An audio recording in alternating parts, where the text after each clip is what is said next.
नमस्कार. सर्वांचं स्वागत आहे YBD अकॅडमिया मराठी एज्युकेशनल यूट्यूब चॅनलवरती.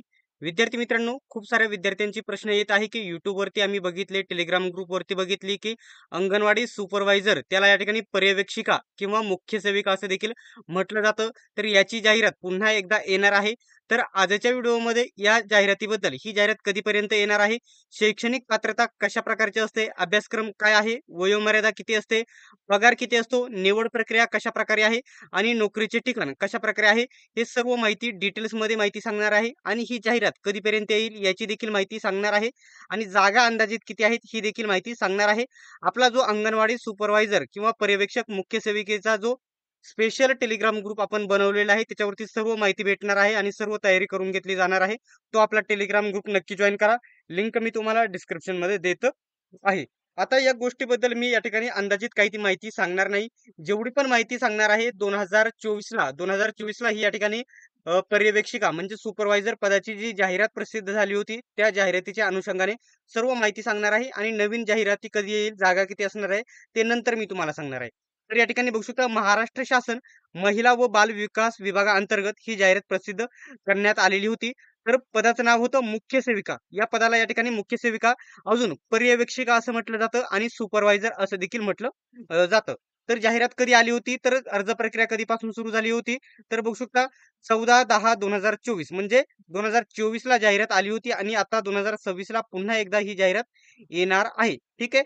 तेव्हा जागा किती होत्या, तर मुख्य सेविका यांची 102 पदे भरण्यात येणार आहेत. अशी 102 पदांची ही जाहिरात प्रसिद्ध करण्यात आलेली होती. आता यावेळेस जागा जास्त असणार आहे. त्याचं कारण देखील मी तुम्हाला पुढे सांगणार आहे. त्यासाठी व्हिडिओ पूर्ण बघा. आणि आपला या ICDS पदभरतीचा जो स्पेशल टेलिग्राम ग्रुप आहे, तिथे तयारी करून घेतली जाणार आहे. तो आपला टेलिग्राम ग्रुप नक्की जॉईन करून घ्यायचा आहे. ठीक आहे. आता ही संपूर्ण जाहिरात मी तुम्हाला सांगत बसणार नाही. जेवढे महत्त्वाचे पॉइंट आहेत तेच मी तुम्हाला सांगणार आहे. जेणेकरून तुम्हाला या ठिकाणी कोणत्याही प्रकारचे इथे जास्त वेळ वाया घालवायला लागणार नाही. ठीक आहे. जाहिरातीबद्दल तर मी चर्चा करणारच आहे. सर्वात महत्त्वाचा जो पॉइंट आहे, वय किती असणार आहे. आता इथं वय खुल्या प्रवर्गातील महिलांना बघू शकता 18 पासून सॉरी 18 पासून नाही, 21 वर्षापासून, 21 महिलेचं वय कंप्लीट पाहिजे. 21 वर्षापासून 38 वर्षापर्यंत जर महिला असेल तर त्याचं तुम्ही फॉर्म भरू शकता. परंतु आता याच्यामध्ये सर्वात जास्त वाद चालू आहे. ज्या अंगणवाडीच्या मदतनीस सेविका यांनी न्यायालयामध्ये जाऊन याच्या संबंधात या ठिकाणी तक्रार केली आहे. त्यांनी हे केलेलं आहे, याचिका दाखल केलेली आहे. त्याच्यामुळे ही वयाची अट 21 वर्षापासून त्यांना 45 वर्षापर्यंत सूट देण्याची शक्यता आहे. आणि अशी देखील शक्यता आहे की अंगणवाडीच्या ज्या सेविका आहे त्यांना 21 ते 45 वर्षापर्यंत वयाची सूट दिली जाऊ शकते. आणि या पदभरतीसाठी त्यांना वेगळे आरक्षण देखील देण्याची शक्यता आहे. ती जाहिरात लवकरच येणार आहे.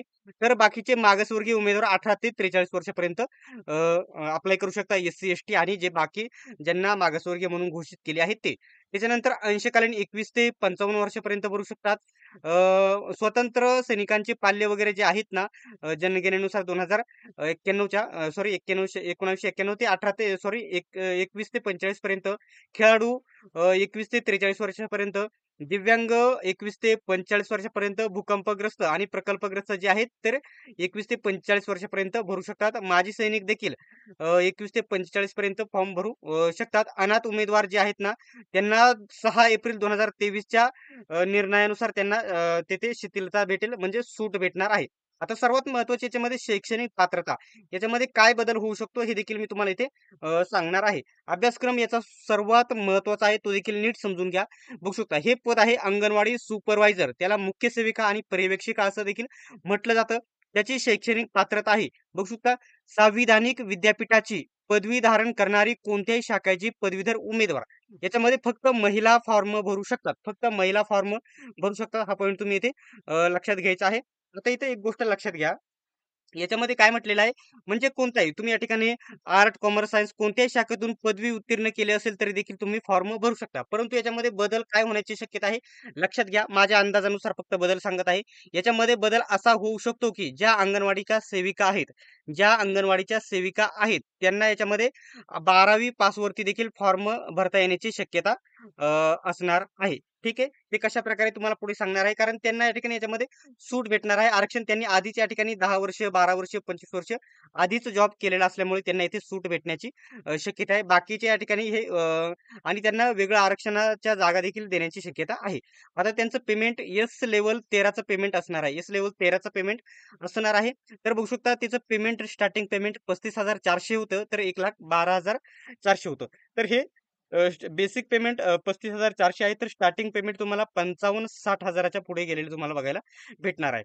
आता प्रश्नपत्रिकामध्ये तुम्हाला अभ्यासक्रम काय आहे नीट समजून घ्यावा लागणार आहे. त्याच्या अगोदर एका प्रश्नाला 2 गुण असणार आहेत. म्हणजे 100 प्रश्न विचारले जातील, एका प्रश्नाला 2 गुण. अशा प्रकारे 200 गुणांची परीक्षा होईल. परंतु कोणत्या विषयाचे किती मार्क आहेत ना, ते या ठिकाणी तुम्हाला समजून घ्यावे लागणार आहे. येथे कोणत्याही परीक्षेची मुलाखत घेण्यात येणार नाही. फक्त एकच परीक्षा आणि निवड. ठीक आहे. आता एक गोष्ट लक्षात घ्या, 2024ला जी जाहिरात आली होती ना, त्याची पेपर घेतले होते टी-सी-एसने. टी-सी-एसने पेपर घेतले होते आणि सर्व पेपर, सर्व आणि त्यांचे सर्वात बेस्ट पुस्तक टी-सी-एस मार्फत तुम्हाला मी उपलब्ध करून देईल. ते तुम्ही खरेदी करू शकता. ठीक आहे. नेक्स्ट व्हिडिओमध्ये मी तुम्हाला ते चांगल्या प्रकारे एक्सप्लेन करून सांगून देईल. ठीक आहे. टी-सी-एस कंपनीने ही परीक्षा घेतली होती आणि यावर्षी ही परीक्षा एम-पी-एस-सी कडे घेण्यात आलेली आहे. महिला बालविकास विभागाचे जेवढे पण पेपर आहेत ते एम-पी-एस-सी कडे गेलेले आहेत. म्हणजे हे देखील एम-पी-एस-सी कडे देण्यात आलेलं आहे. ठीक आहे. आता तुमच्याकडे जे 1 मिनिट ही कागदपत्रांची यादी आहे. ही सर्व कागदपत्रांची यादी आहे. तुम्हाला येथे वाटलं तर याची मी झूम कमी करतो. इथं तुम्ही याचा झेरॉक्स इथे काढून घ्या. ठीक आहे. अशा प्रकारे हे झेरॉक्स काढून घ्या. कागदपत्रांवरती डिटेल्समध्ये देखील व्हिडिओ बनवेल. जेणेकरून फॉर्म भरण्याच्या वेळेस तुम्हाला कोणत्याही प्रकारची अडचण येणार नाही. ठीक आहे. आता इथं बघू शकता चलन किती होतं टी-सी-एस, आय-बी-पी-एसला तुम्हाला माहिती आहे ₹1000 चलन होतं. आता एम-पी-एस-सी कडे गेलेलं आहे. त्याच्यामुळे तुम्हाला 300-350 मध्ये फॉर्म भरता येणार आहे. आता सर्वात महत्त्वाचा याचा अभ्यासक्रम आहे, जो तुम्हाला समजून घेणे महत्त्वाचं आहे. बघा. ठीक आहे. आता बघू शकता. इथं अभ्यासक्रम कशाप्रकारे आहे, नीट समजून घ्या. एका प्रश्नाला 2 गुण आहेत. इंग्रजी व्याकरण काय आहे? इंग्रजी व्याकरण बघू शकता. इंग्रजी व्याकरण बघितलं 10 प्रश्न 20 गुण म्हणजे एका प्रश्नाला 2 गुण आहेत. त्याच्यानंतर मराठी व्याकरण असणार आहे 10 प्रश्न 20 गुण. ठीक आहे. आता इथं काय झालेलं आहे बघू शकता. हे महिला आता इथं महिला काय म्हटलेलं आहे, इथं सामान्य ज्ञान. सामान्य ज्ञान जे आहे ना 20 प्रश्न 40 गुण. नीट समजून घ्या. आता मराठी व्याकरण 10 प्रश्न 20 गुण, इंग्रजी व्याकरण 10 प्रश्न 20 गुण. परंतु इथं सामान्य ज्ञान असणार आहे, जे मराठीमध्ये तुम्हाला विचारलं जाईल. ते 20 प्रश्न असणार आहे आणि त्याला 40 गुण असणार आहे.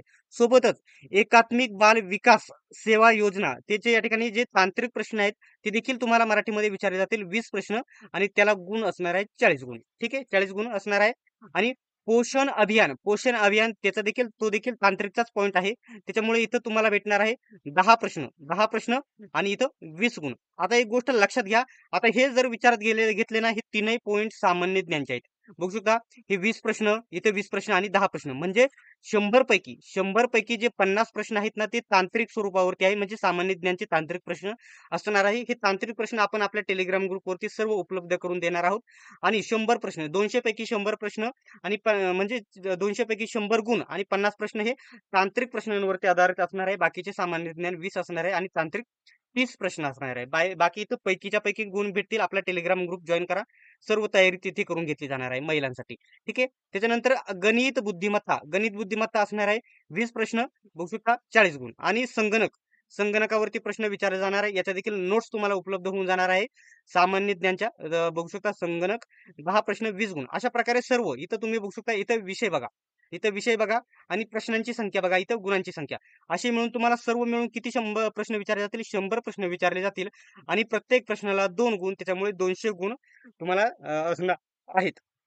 आता हे 100 प्रश्न सोडवण्यासाठी तुमच्याकडे 1.5 तासाचा वेळ असणार आहे. 1.5 तासाचा वेळ असणार आहे आणि जे दिव्यांग उमेदवार आहेत ना, ज्यांना गरज आहे लेखनासाठी आवश्यकता त्यांना 2 तास यामध्ये भेटणार आहेत. ठीक आहे.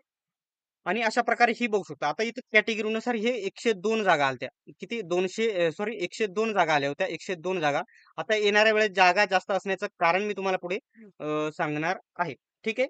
इथं बघू शकता एस-सी कॅटेगरीला 13, एस-टीला 6, विजेला 3, एन-टी-बीला 2, एन-टी-सीला 3, एन-टी-डीला एक जागा, विशेष मागास प्रवर्ग प्रवर्ग इथं 2 जागा, इथं ओबीसीला जर विचारात केलं तर 19 जागा होत्या, चांगल्या जागा होता.